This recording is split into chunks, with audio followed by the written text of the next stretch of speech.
Welcome, I am Trish and this is Trish Talks. And on this channel I cover all things related to decorating and maintaining your home and garden. And on today's video, I'm going to be talking about one of the biggest trends emerging in 2021. And that is incorporating houseplants into your home's decor. So, I'm going to introduce 6 beginner plants that anyone can incorporate into their home's decor that will help their home feel more inviting, fresh in the air, and just more enjoyable. So that's what we're going to do in today's video. Let's get started.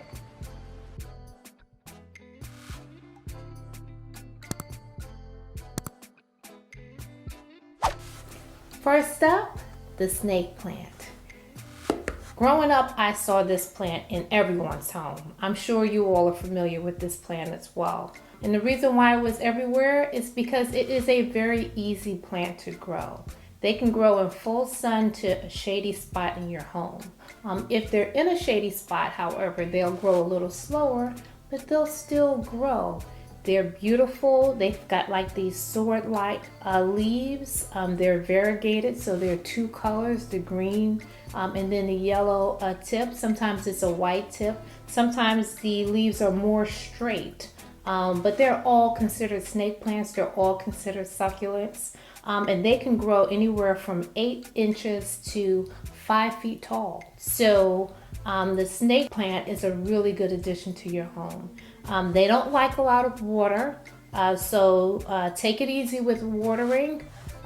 As you feel it, like right now, I watered it yesterday, so it's moist to the touch. I will let it get almost dry before I'll water it again in about a week and a half to 2 weeks. And let me just say at the beginning of this video that I always like to start with a much smaller plant because I think they do well adapting to the home's environment as opposed to getting a much larger plant that's grown up somewhere else and has acclimated to that climate, and then you're bringing it into your home and it's shocking the plant.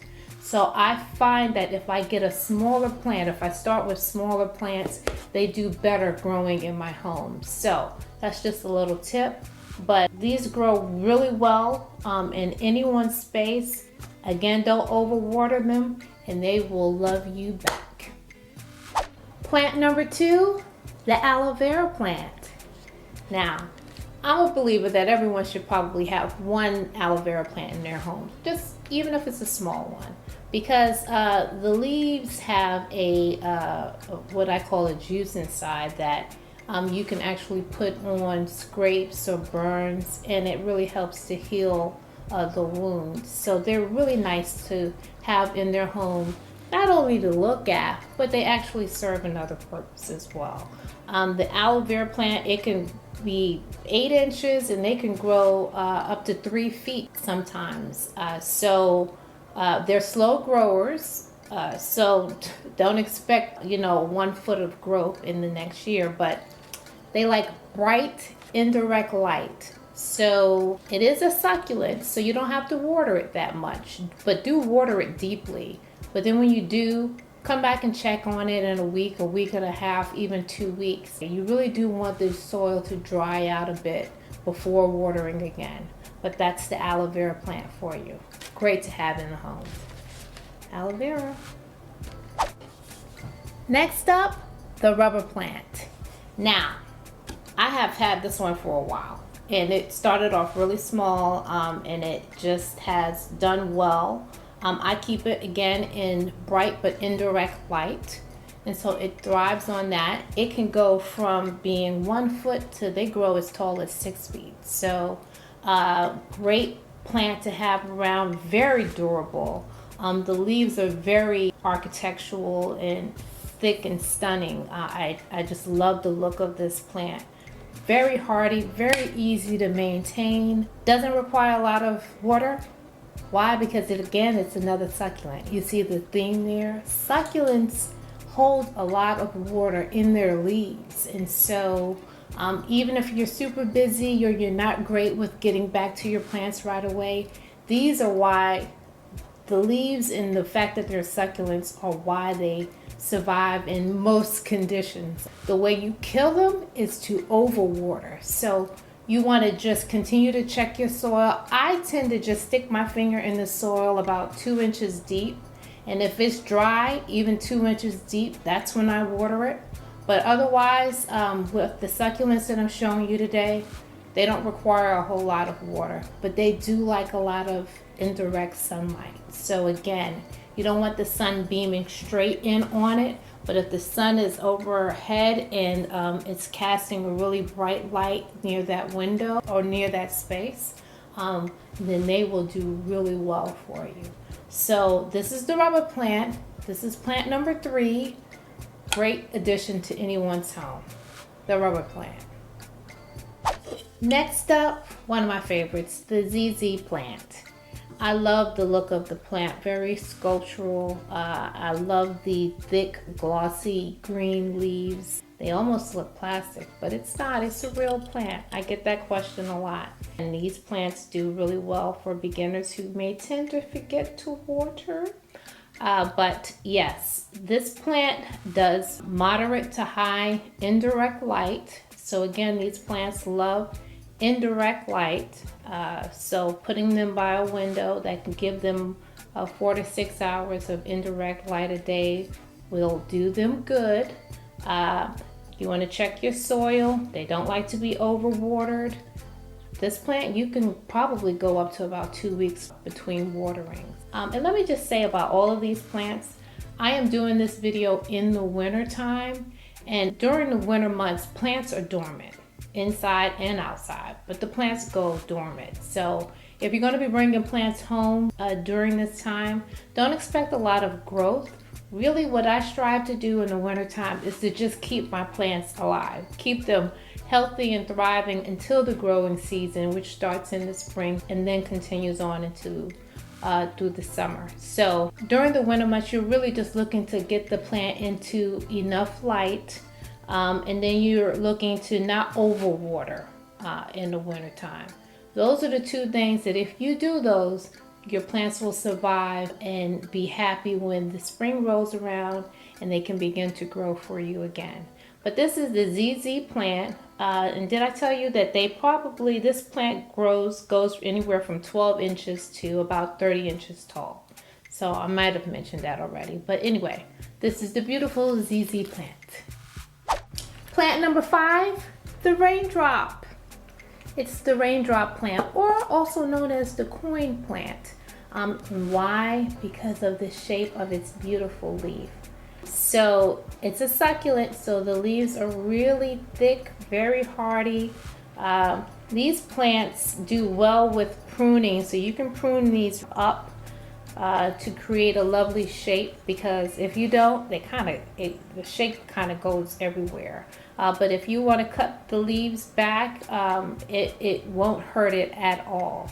And that's what I do. That's how I maintain this one. I tend to just snip a leaf off here or there just to help it maintain a shape. But it's a succulent, therefore it doesn't need a lot of water. It's a succulent, therefore it needs a lot of bright, indirect light. You know the theme here. So, and the plants that I'm showing you today, you could actually lump together because they require the same level of maintenance. In terms of growth, it can grow from 1 foot to 2 feet. So it doesn't get really big, but it serves a lovely purpose in that it just can really fill a space. Doesn't get very big, but does offer a whole lot of love. The raindrop. And last, but certainly not least, the pothos plant. Now, you see this plant everywhere. You see it in everyone's homes. You see it at work. This plant is super duper popular. And I called it the pothos, but it's also known as the devil's ivy, which I never call it that. But anyway, it's a viney plant. It can grow, I mean, you've seen them draped all over the place. They can grow 20 to 30 feet long. I mean, some of the stems can get very long. So it's nice to set them up high, so this way that the leaves can drape down and really create this lovely cascading effect. but they come in a variety of colors. This one has hints of white and a little bit of yellow, but you've seen a lot of green and yellow ones or green and white ones. They're just all green, but they are easy to maintain, and that's why you see them everywhere. People love them, and they don't require a lot of water. They're not considered succulents like all of the other plants I showed you today, but they're one of those plants that don't require a lot of water, and can do well in full sun to just all the way shade. Full sun, but not really directly on the plant because it will burn the leaves. So I should take that back. It's probably a bright indirect sun like the rest of the plants we talked about today. So the pothos, very popular, great starter plant. Will give you a lot of love because of the way it just spreads its wings, so to speak, and it just stretches out all over the place. And so it's so hard to kill this plant. So this would be one of those very first plants that you bring into your home. But I think I covered it. It can get very long, it can get very bushy, and it can really just make a statement. So it's great to have in your home. The pothos plant.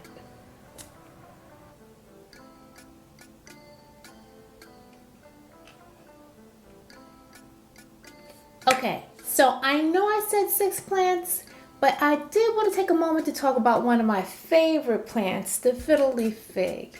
And the reason why I didn't make the cut for the first 6 is because it is not a beginner's plant. So this is my public service announcement to you beginner houseplant lovers.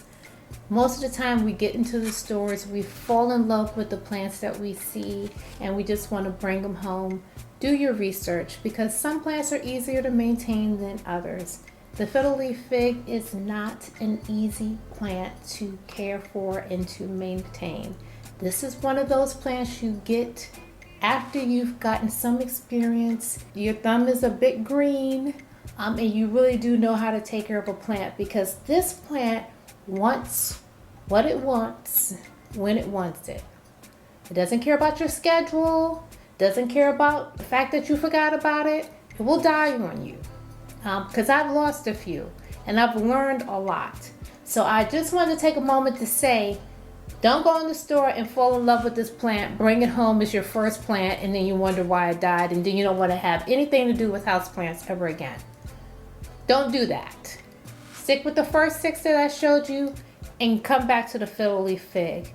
Now, I've learned a lot. I have a number of these, and I've learned a lot about how to take care of fiddle leaf figs. So if you would like to see a video on just how to care for a fiddle leaf fig plant, leave a comment in the section below. I'll be happy to do a video for you on it, but this is not a beginner's plant, although it is a wonderful plant, and I love it, and I just had to stop myself from buying another one the other day.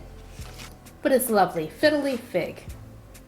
Now let me take a moment to talk about my garden guide. It is Trish Talks Garden Guide, What's Your Plant Style? It has a quiz in it that helps you determine what kinds of plants you are prone to like. It has plenty of tips on how to care for many varieties of plants and how to take those plants and incorporate it into your home's decor. It is a free printable guide, and I'll have a link to it in the description box below. And that's it. Thank you so much for watching today. Let me just say that if you're going to be bringing plants into your home, always do your research. Make sure that the plant that you're picking out will work well in your environment, as well as will work well with others, meaning your pets.